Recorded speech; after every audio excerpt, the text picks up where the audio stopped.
Okay, chapter 22 is actually one of my favorite topics in all of anatomy physiology. It deals with the lymphatic system and immunity, right? So we're really interested in how a series of cells, tissues, and organs are able to defend the body. Now, cells, tissues, and organs that make up the lymphatic system.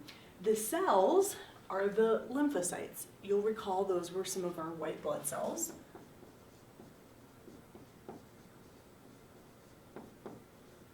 And these are actually the white blood cells that are going to truly give us immunity. They're our adaptive immune system, right? Once you have been exposed to a specific antigen on a pathogen, you are going to create antibodies, and then you are going to harbor defenses for quite some time so that you shouldn't be able to catch that disease again. So we'll look more at these lymphocytes and how they work. We also have a series of tissues and organs that are involved in this body defense. One of the tissues is actually this plasma-like lymph.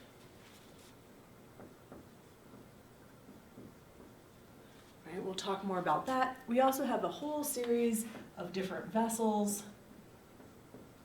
throughout the body to carry that lymph, return it to the cardiovascular system. And then also under tissues, you would have tonsils. Right? It's actually just a single tissue, so it's not truly an organ. It also doesn't have a capsule. We can talk about that more. Organs, we're looking at things like the thymus, and the spleen,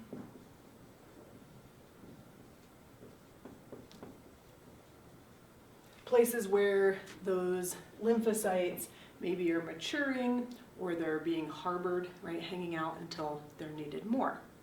Okay? So again, cells, tissues, and organs responsible for the body's defense. And we could be cells, tissues, organs,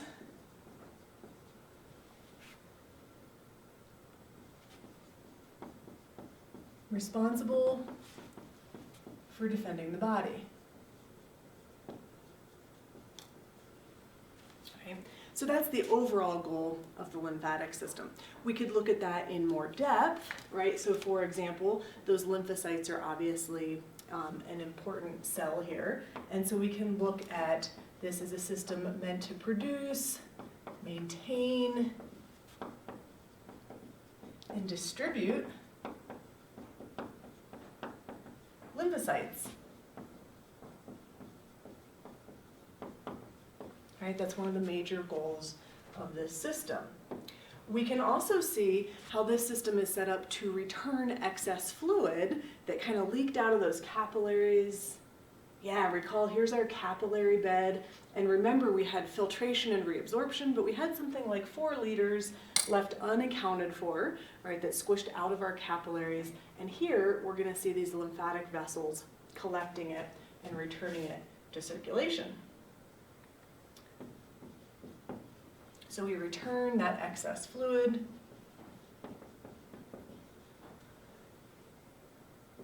Filtered from the capillaries.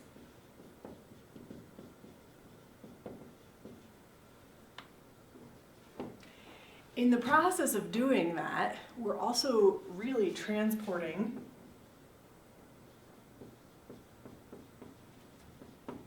lymphocytes around the body. Okay? Kind of parallel, right? So all of these things are really kind of thinking about how we, I guess these two sound a lot like defending the body against pathogens. This excess fluid, I'll put this down here as number 4, but they're kind of connected. This idea that the lymphatic system actually helps to maintain blood volume.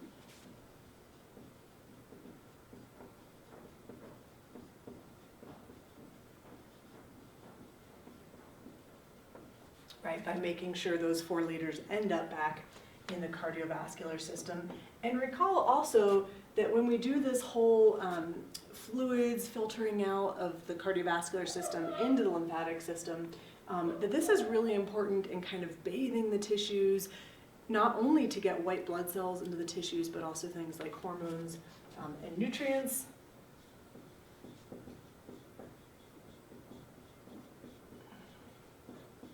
Right, distributes hormones, nutrients.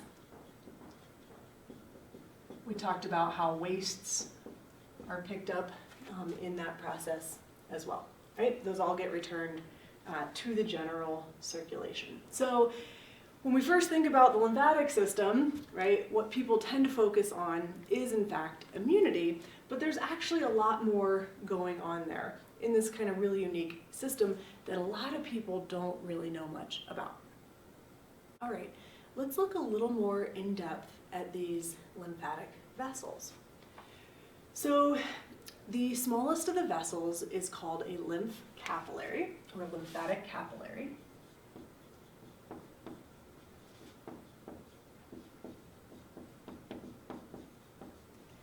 And it is really similar to the capillaries that we just studied as part of the cardiovascular system, right? They're made up of endothelial cells, and there's either an incomplete or completely absent basement membrane, right? That connective tissue that we always find adjacent to epithelial cells. So it really looks a lot like a fenestrated capillary. The edges of the cells actually overlap with one another, and that acts as a valve. So fluid can come into that lymphatic capillary, and then that little flap can close. I also would point out, notice one big difference here. In the cardiovascular system, our capillaries were connecting the arterial system with the venous system, right? They were just the go-between. These lymphatic capillaries start out as dead ends, like a little cul-de-sac, right? And then our lymph is always going to flow into larger and larger lymphatic vessels, and eventually the venous system. So these are our lymphatic capillaries. In one place you'll find a huge abundance is in the small intestine, surrounding the small intestine, because there's so much absorption taking place there.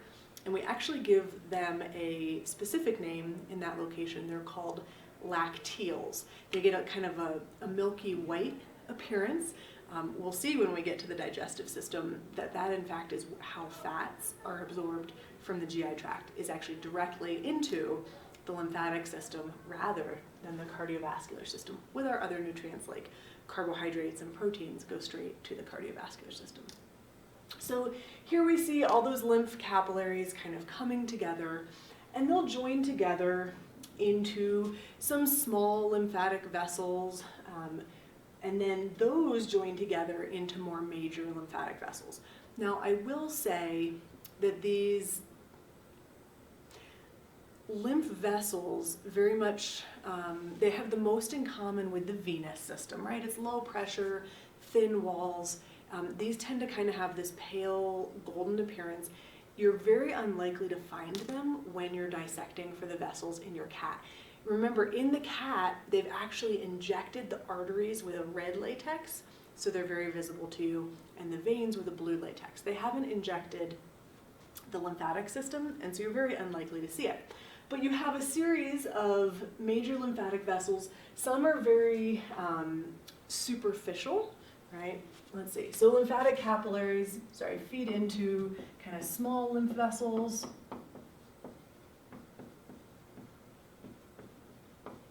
And then on into major lymphatic vessels.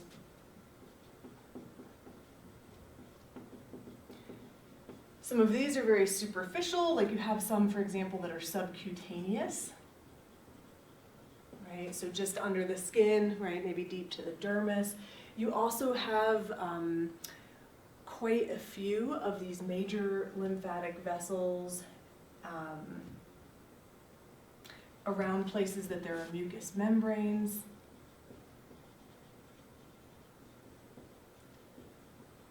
And I know that immediately makes us think like the mouth, nasal cavity, but this is going to be around the digestive system, respiratory, reproductive, urinary, all these different places, right? So digestive, respiratory systems.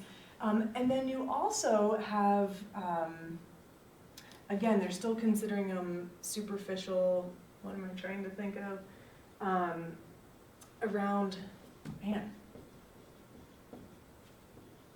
it's too early in the morning. Around your serous membranes. Do you remember serous membranes?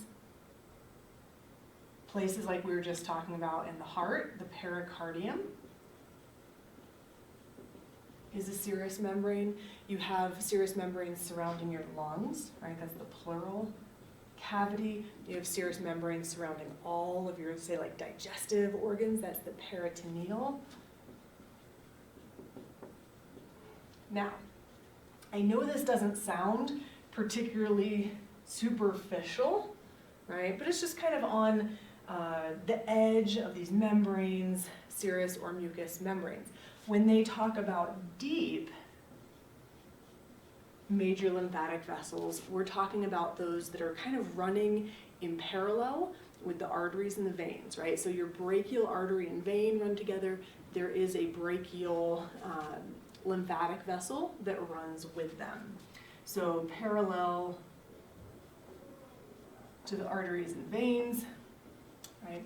And here on this picture, they're showing you some of these major vessels. Now, don't get too, there's a lot going on in this image, but a couple things that I want to point out, I have written completely over. So make sure you get this. I'm gonna erase. Okay. Look at how this drainage works in the body, right? So you went from a lymphatic capillary into a small lymphatic vessel, major lymphatic vessel, and you're going to end up in a lymphatic duct. The kind of upper right quadrant of the body is all going to drain into this right lymphatic duct, and you see right here, it connects in. It dumps the lymph that it's carrying back into the right subclavian vein. The rest of the body, right, everything inferior to the diaphragm as well as this left upper kind of quadrant of the body, is all getting collected into this thoracic duct, right? So we see this big thoracic duct. You can picture all the lymph coming in from this upper portion of the body. And the thoracic duct on the left side dumps lymph into the left subclavian vein, right? So you're really going lymphatic capillary, small, major, into a lymphatic duct. Right, either the right lymphatic duct or the thoracic duct, and then into a subclavian vein, right? The key thing there, right, is that we're draining that excess fluid from the entire body and we're returning it to the venous side of circulation, okay? So if this doesn't work, it can become very obvious. This is a system, I guess many systems are like that. We don't really think about it until it's broken. So this is an example. That image might be a little hard to see. Okay. This is an example of elephantiasis.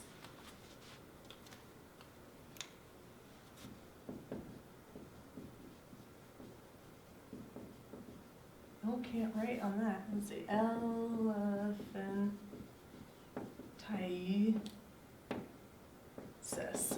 right? Not elephantitis. You do not have an inflamed elephant. Elephantiasis.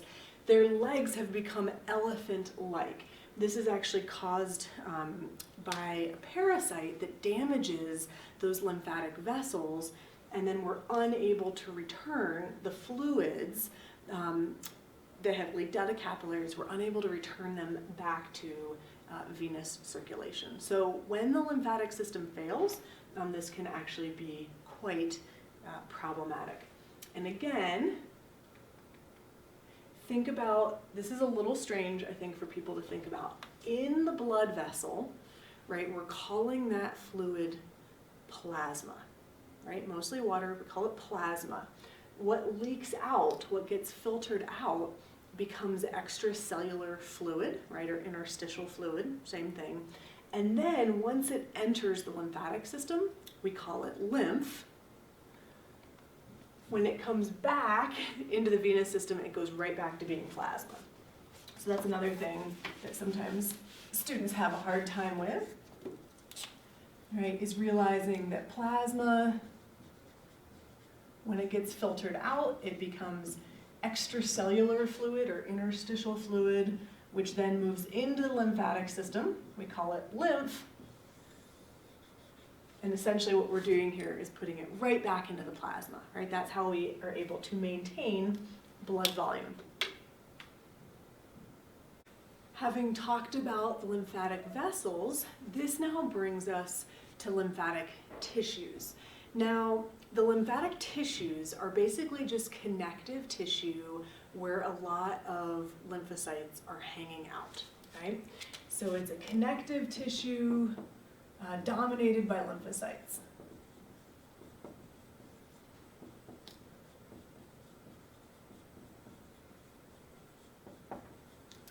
We'll talk about a couple of the organs, and just remember, tissue, we're really talking about a single tissue type, right? Multiple cells working together to achieve a function. In an organ, we're talking about multiple tissues working together. So these are a little bit simpler. They don't have a capsule, right? But at some point, does it really matter, right? It's getting the job done. Okay, but these lymphoid tissues, what you're gonna see is you'll find these in a lot of places where there is mucosa. So sometimes you'll actually hear this referred to as malt. This is mucosal associated lymphoid tissue. Right, so it's lymphatic tissue, but it's in areas where there are, where it's mucosa, mucous membranes.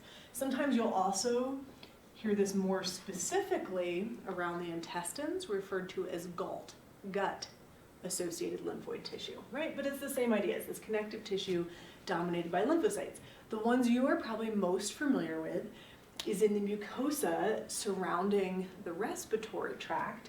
We would give this a specific name, right? We talk about tonsils. Tonsils, right, are lymphoid nodules. It's lymph tissue.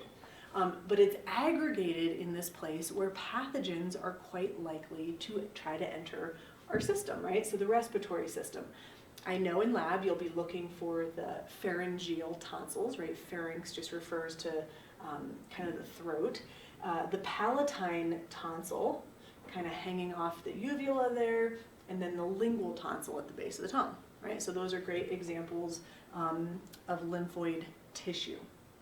This is showing you a little bit more like that malt or galt, this time around the intestine. In the small intestines, histologically, you can see actually these big areas of lymphoid tissue. Sometimes they'll give it, because everything needs multiple names, they will talk about Peyer's patches. Right, that's the malt or galt around the small intestine. Okay, and so we put these lymphoid tissues in a lot of places where pathogens might try to enter.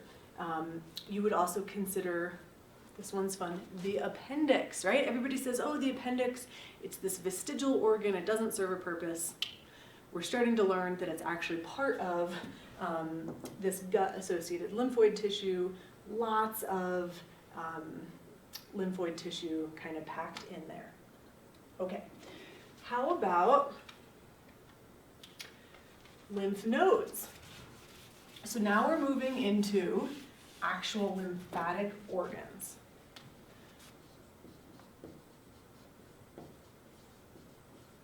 Right, multiple tissue types, it has a capsule. A lymph node is our first example here. Now lymph nodes are really just filters that are set down along those lymphatic vessels. I kind of like this picture. They're showing lymphatic vessels. There's a lymph node, and we keep going. We're trying to filter the lymph before we return it to the venous system. Okay? And so what you're going to see here is you have afferent vessels, right? Lymphatic vessels bringing the lymph in, efferent vessels taking the lymph away. You might recognize that. Right, again, afferent is like arriving. We saw that in the sensory nervous system, that same language. Efferent is going away from this lymph node. This is actually a really nice picture too. You can see along our lymphatic vessels we have valves, just like we do in veins, because this is a really low pressure system. Okay, so this lymph node is just a filter. I don't care that you memorize exactly where these different cells are located, but you do want to know, so we're going to zoom in here, we're trying to bring the lymph past a lot of different white blood cells. So we're going to kind of show everything in the lymph to dendritic cells. I can spell that, dendritic cells. These are kind of a specialized macrophage. They're really good at kind of alerting the immune system. So we come past there. As we enter the lymph node, notice the language here. Cortex is this outer region, kind of outside this dotted line, and then we move deeper into the medulla. In the cortex, they're showing you, we're showing that lymph to a lot of our B lymphocytes.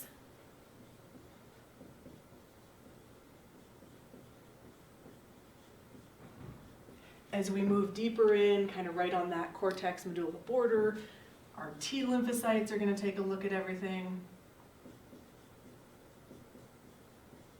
And you can call them T lymphocytes or T cells, either way is totally fine. And then once we get into the medulla, again, B cells are taking a look as well as macrophages. Again, don't memorize where they are, but realize that we're really screening the lymph here, trying to filter out pathogens, because this efferent vessel is going to keep going into larger and larger vessels before we get to the venous system. So here we see the lymph nodes. You'll find a lot of lymph nodes where the limbs are kind of joining the trunk of the body. So in the armpits, in the groin, here we see those major, here's that thoracic duct, lymph nodes all along it. Again, really trying to clean this fluid before we just throw it into the venous system all willy-nilly, right? Okay. So it's both purifying the lymph and also these lymph nodes are really important kind of early warning system for the immune system, right? If we find something here, we can kind of ramp up our response. Okay, other lymph organs, right? Because we had our lymph nodes there. We have the thymus. Now, the thymus, we talked about it with the endocrine system. We talked about it as a gland, but honestly, I think it's more important here in the lymphatic system, right? The thymus is where T cells mature. Now, we talked about it in the endocrine system because it produces those thymosins, a hormone that tells T cells to mature, right? But this is also kind of their nursery, the location where they develop. If you'll recall, the thymus is located just above the heart, and we did, I think, point out that it kind of atrophies with age, right? So you actually have more T cells available for training and response when you're younger than as you get older. That's one of the reasons that elderly people often have a less robust immune system, is the thymus has begun to shrink. Okay. Another important lymph organ is the spleen. Right, so the spleen is located on the left side of the body, kind of over here in purple, if you look at this kind of cross-section of the body. And the spleen has a couple different roles here, right? So if you look at it histologically, they're pointing out this white pulp and red pulp, right? We already mentioned kind of this idea that the spleen can hold or sequester red blood cells. And so that is totally true. Right? This is a place where red blood cells can hang out. If you start hemorrhaging, the spleen can contract and put a bunch of new blood into the body to try to help things out, right? So that was an important point that we mentioned before. Now the white pulp is going to be a place where immune system cells are hanging out. So T cells and B cells, right, our lymphocytes are in that white pulp. The red blood cells are hanging out in those areas where they're calling it red pulp. Okay? So we've got multiple things going on here. The spleen is able to filter the blood, right? So kind of like lymph nodes, we're filtering lymph. The spleen is filtering blood. It can take out red blood cells that are old and damaged, right? Remember, we don't want them just breaking in the blood stream, right? We want to hold on to that iron, right? So the spleen can store iron. And it's also, during that filtration, all that blood is passing by T cells and B cells so that if there's a pathogen, we'll notice it early on. Okay? So what we're going to jump into next then is how this system helps to defend the body.